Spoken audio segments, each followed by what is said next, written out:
bu çətin vəziyyətdə ümumiyyətlə milli komandanı götürmək, bunu razılaşmağın özü belə çox çətin və riskli bir qərar idi.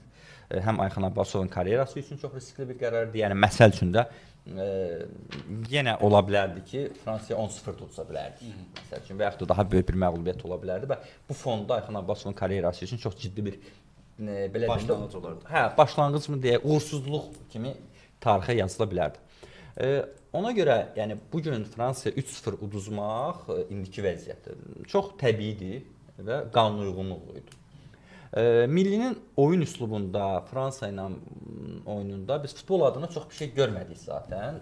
Çünki zaten bir məqsəd var idi, hamı arxada gözləyirdi, müdafiə olunmaq idi, hamının tapşırığı bəlli idi, ancaq müdafiə olunub və qol buraxmamaq idi.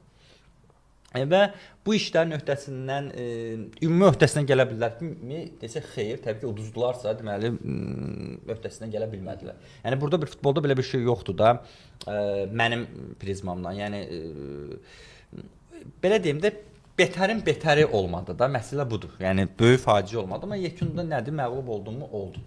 Və sən Fransa ilə 10 dəfə də oynasan, təbii ki indiki vəziyyətində məğlub olacaqsın.